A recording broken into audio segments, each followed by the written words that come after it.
You've worked hard to build a dream retirement. Now it's time to put that plan into action. This is Retire ATL with Aaron Vincent and Matt Decker. The team at Vincent Financial wants to help you build, protect, and grow income to get you to and through retirement. Now, Retire ATL with Aaron Vincent and Matt Decker. This is the Retire ATL podcast, all powered by the Vincent Financial Group. You can get more when you visit retireatlradio.com. Thanks for subscribing. Thanks for downloading. Now, let's get to the show. My name is Mark Owens, and gentlemen, as retirement gets closer and your 401k balance it looks good, you might think, you know what? I'll stop the tax-deferred stuff and go all into Roth.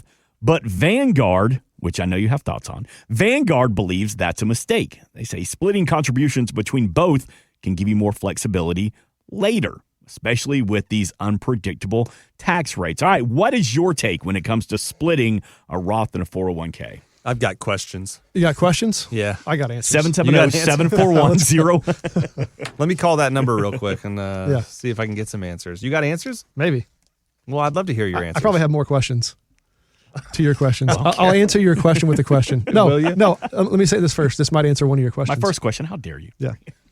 One of the first things I got to say about this is leave it to a giant company like Vanguard to give advice to the masses without knowing any information about the individual people. I mean, it's just kind of the problem with the retirement planning and investment. You know, everyone's an expert and they've all got the answer for the whole world. And let me just talk in real grand terms. And everyone should be doing this. And I think it's one of the major issues. Look, no one can know if you should be doing Roth contributions or traditional 401k contributions, or if you should be splitting them up until they know a few things about you, i.e., what do you currently have in those accounts already? Yep, that was one of my questions. I know that was one of your questions. That's why I got there already. I'm trying to answer your questions before you even ask them. Well, let's see if you can get them all. And then the other thing is, how much risk are you taking in those types of accounts?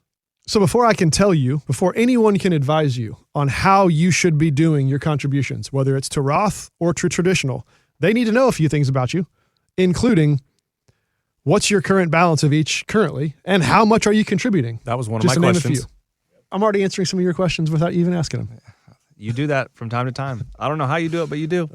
I also think that you said no one should know, like no one can actually know which one you should do. It's not like there's a right answer. I guess there could be. There could be a right answer, but you'd have to know a lot of things. Right. For instance, what are the tax rates going to be in 30 years?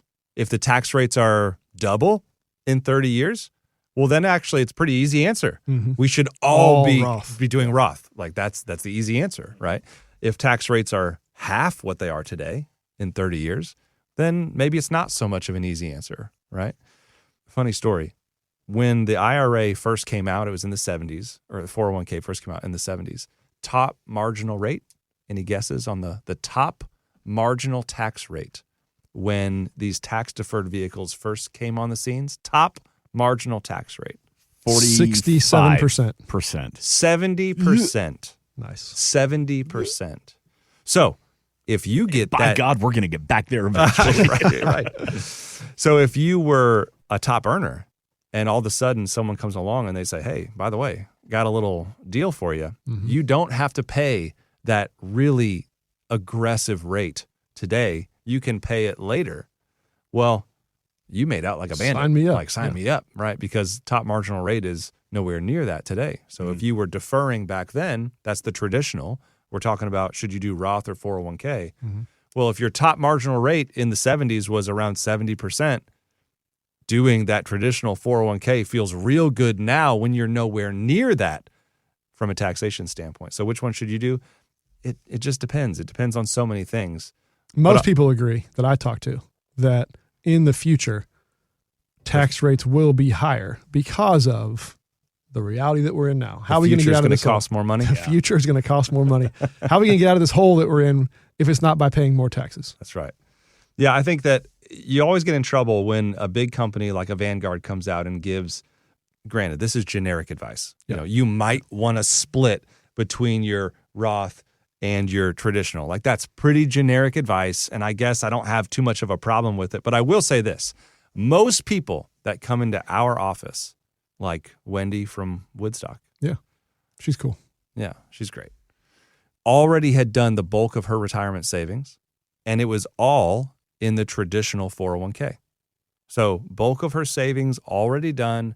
Most of it's in the traditional 401k. She already knows I'm probably going to need to do some Roth conversions. In that type of a situation, I mean, if you already know you might need to do some Roth conversions, then stop deferring dollars into your 401k because you're just creating a future Roth conversion. So there are some kind of easy moves you can make as you approach retirement. You look at your balances. If most of it is 401k already and you haven't contributed anything to Roth, probably a good time to start. The bigger problem here is is anyone taking advice from giant headline like macro statements? All the time. Yes, agreed. It's happening every day, and it may or may not apply to you. But if you're just skimming headlines and kind of scrolling through the news app you're on, you go to the finance part, kind of scroll through it, and you're going to kind of reconsider, should I change my allocations real quick? Hang on, let me do a little research. I'm going to scroll through and figure out, I guess more articles that I skimmed said to contribute to Roth than didn't, so I guess I'm going to start doing that. If that or anything like that is how you're Or if you're just listening to us. Or even us, yeah. Like, my goodness, you can't just hear general advice and be like, well, that's what I'm going to do because I heard it that one time on that one show. Everyone's situation. People ask us all the time, what are you telling your clients, Roth or traditional? Or, how much risk should I be taking right now with these markets and this war going on or whatever else? And it's, if I gave any advice, I would be not doing you a service. I would be doing you a disservice if I gave you advice based on that level of information. And yet that's what happens all day, every day in our world. And it's causing a lot of problems. It does. Because at the end of the day, everybody's different. Yep. What you're trying to say there is you're not going to offer some blanket knowledge, not knowing where you stand, not knowing what you have, not knowing what your needs are. Not to mention that, but another layer deeper is even so what we always say is that there's two sides to every coin and, or two sides to every person's investment plan. One of them is the math. It's the science and the math. It's the black and white. You can't argue with it. The math is the math. I don't care how you feel about it. That's just the way that works. The other side of the coin is, how do you feel about it? It's your money. You've worked hard for it. And so if I build a portfolio for you that the math says is the best one, but you can't handle it, you can't stick to it, you don't have the desire or the capacity to stick with that portfolio over the next 10 years because your emotions and the psychology is all over the place, doesn't fit you, that's also a big mistake. We got to find not only what is the right answer with the math, but also what can you actually execute and marry those things together. And you can't do that without knowing a person personally and without knowing the details of their portfolio and their situation. How often do you think that the math isn't the right solution in your experience, Aaron? Someone comes in, they sit down, they go through our process, and we show them, well, here's what the math says. How often does that plan, the math-only plan, get enacted? Never. That's what I was going to say. One out of 100? Never, yeah. 1 out of a million? Never. Yeah. Never. For a lot of people, they may not be mentally prepared to retire. There was a flex job study that found 82% of American workers all have paid time off. However, about 25% did not take one single vacation day over the past year. Now, reason why? That includes a heavy workload, maybe leadership expectations, or maybe just the company culture. So I want to ask you guys, Aaron Vincent, Matthew Decker. 1 in 4 would not even take one vacation day. That's wild. I'd take 4 a week if I could. I honestly, I was like that in my 20s and 30s. I mean, I would do that when I was waiting tables because I needed the cash. But as an adult, it's weird. Even there's something psychologically that's like, you're going to miss out. You're going to get behind. Now, I will tell you this, though. I have worked for companies before radio that you could vacation your way out of a job. I believe I've seen that happen sure. straight up. I mean, we've had people there, they go on a vacation, and the management goes, you know what? We could do better without them. They come back from vacation and get fired. Yeah, the reason why I say that is because I can relate. Like, we're not going to make fun of you if that's you, is the point. I get it. People, and that I think that goes back to the company culture. I'm scared to take time off because I may come back and my job may not be there anymore. So how do you own or relate that to the families you serve, for the adults, that if they're scared to take a day off, their own paid time off, how can you get them to retire comfortably and shut it down completely? It's like a burnout culture, if you will. Mm-hmm. Like, how do you get people comfortable with the fact of maybe I don't work another day of my life? It's a big one. So we have these conversations a lot. I mean, I could tell you a story even just from the past few weeks of a person who came into our office and, back to the math, the two sides of the coin. The math says that she can spend more in retirement than she's currently making at her job. Pretty good place to I'm be. going to say that again.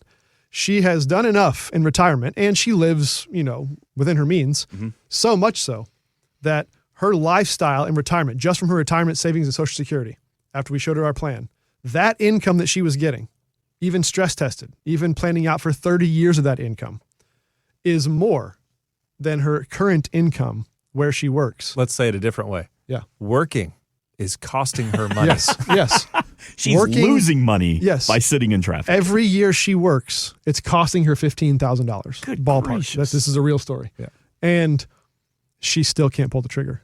There's a lot of reasons behind it, probably. I don't want to pretend to know all the psychology behind it, but one of those things is, in a burnout culture, when all you're used to doing is going to work, working, coming home, thinking about work, planning for work, and then going back to work the next day.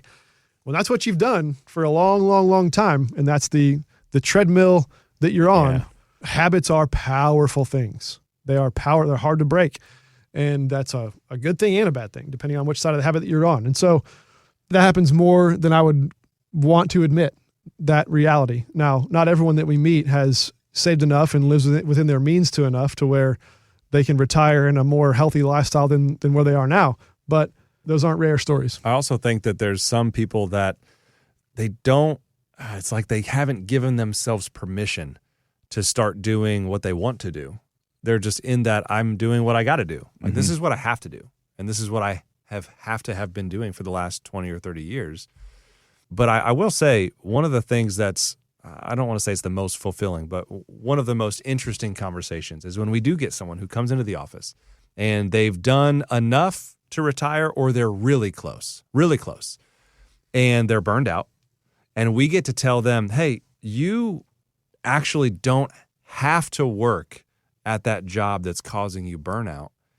You could go, really, if you just worked anywhere, like for maybe 2 or 3 years, you're going to be just fine. So is there something you've always wanted to do that like you just haven't been able to pull the trigger on? Is there a passion project that you have? Is there a different type of work that's interesting to you that you might really enjoy for the next 2 or 3 years? And it doesn't actually matter how much money you make, because you're kind of like, you're right there. You've already done enough. Now it's just a function of time. If you just delay for 2 or 3 more years, like you're going to be there.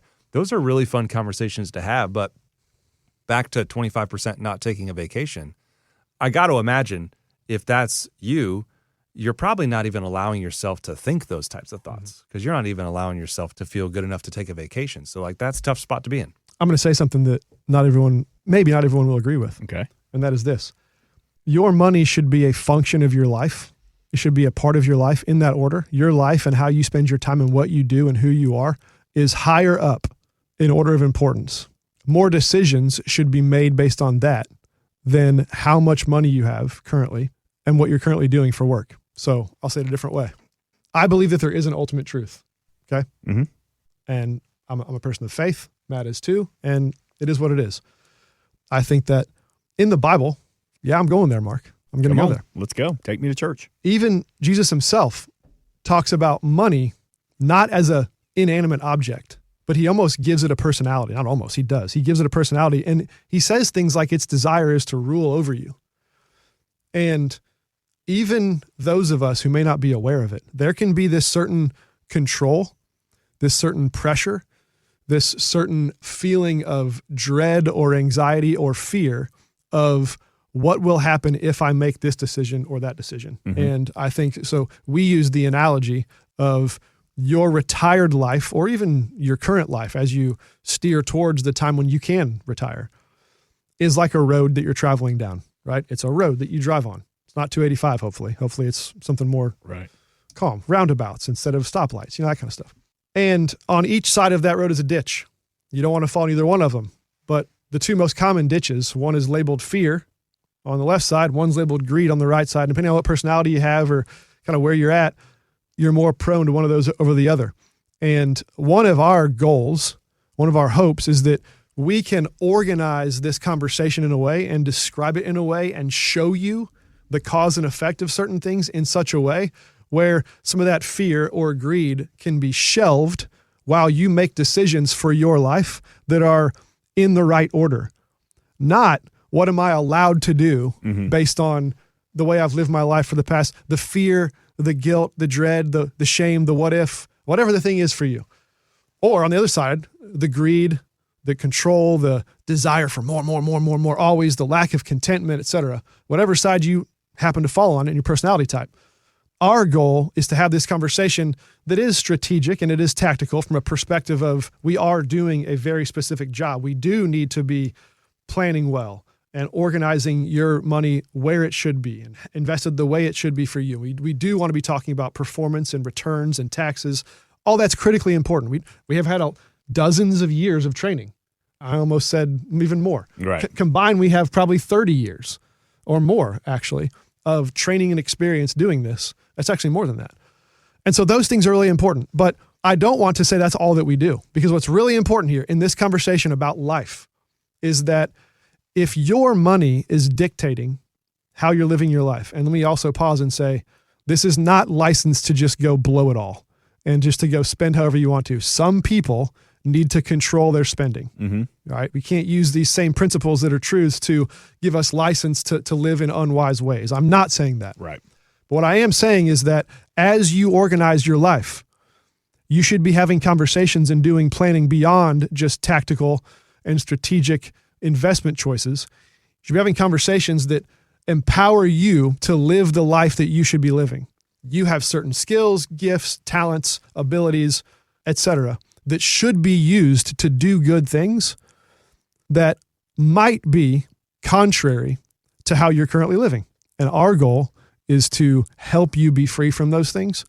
That includes the planning side and also the communicating in a way where you may have options you don't even realize. And having those conversations, it takes more than just, here's some math on the back of a napkin. Right. If you can spend this or less, you can retire tomorrow. Like, that's important, but it's such a small part of the story.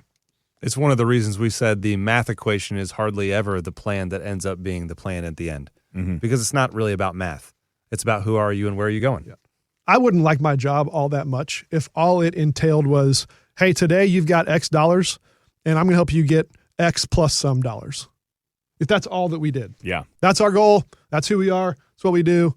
X plus some. X plus whatever. X plus some. X I'll plus talk some. to you twice a year and that's about it. That's exactly right. And hey, if your account bounces up, we're doing a good job. If it's down, we're doing a bad job. Gosh, if that's all we did, I would have left this industry by now. I'd be doing something different. This is way bigger than that. Can I flip that? Let me give that number, 770-741-0120. Taking the emotions, but the humanistic side, putting it into your retirement strategy with the help of the Vincent Financial Group, 770-741-0120. That initial consultation, no cost, no obligation. Main office in Woodstock, Georgia, right off of downtown Woodstock, walkable to downtown Woodstock. But, of course, they can meet you across Metro Atlanta at a time and a place that fits your schedule. Always get more at retireatlradio.com. We're talking about this study from Flex Jobs that says, there's a burnout culture, if you will. Some people are terrified to take a day off. Some people never want to quit working. But I want to flip that to a more positive side. What about the adults that just truly love their job? They don't take a day off not because they're scared to. They don't take a day off because they don't want to, because they really love what they're doing. That sounds like Matt. How do you talk to that person and say, you can't, like you were just talking about, Wendy from Woodstock, or, how do you talk to that person to say, it's time to shut it down? Or that's not your goal. It's your goal to say, if you want to keep working, keep working. Where do you fall? It gets back to what Aaron was just talking about. There are people that show up in our office that know what they are here on this earth to do. They just know, and they love doing it, and they love the people that they're surrounded by. And to them, like, that's way more important than anything else. And if part of that means you continue to show up to your job because you're around people that you love, you're pouring into something that matters to you, it's giving you some kind of purpose, or you just know, like, this is one of the places that I need to be in this season in my life, and it's not time to stop. Okay, who are we to tell you that, no, you need to stop because you have too much money? Like, that's silly. Yeah. At the same time, there's a lot of people that aren't in that situation where they're just going there out of habit. It's just the inertia of, this is what I've always done, so this is what I'll always continue to do. And when you ask them, what's your vision for retirement? A lot of times they don't have one. Well, okay, let's work on that then. That's not where you want to be. Yeah, I think if someone came in and said, hey, look, let's build a retirement plan. I want to engage you guys because I need to know. I need to have this organized well. I want to make sure I'm stewarding this well, whatever it is for you. And at the end of that conversation, you learned, hey, wow, I can afford to retire. Great. But then you said, but I don't want to. I enjoy what I do and I'm passionate about it and I'm affecting my community for good, then I would say, don't retire. Like, what a blessing it is and what a benefit it is to say, I have enough and I still want to do this. I mean, you're in rare air at that point. Yeah. That's everyone's goal. But now you've got freedom, right? You're not under the weight of that like anxiety and fear. And I have to trade my time for dollars because I can't get off this rat race. That's a slow, painful death. You better be taking your vacation, though, if you're in that position. That's exactly right. You're going to die soon if you don't. Yeah.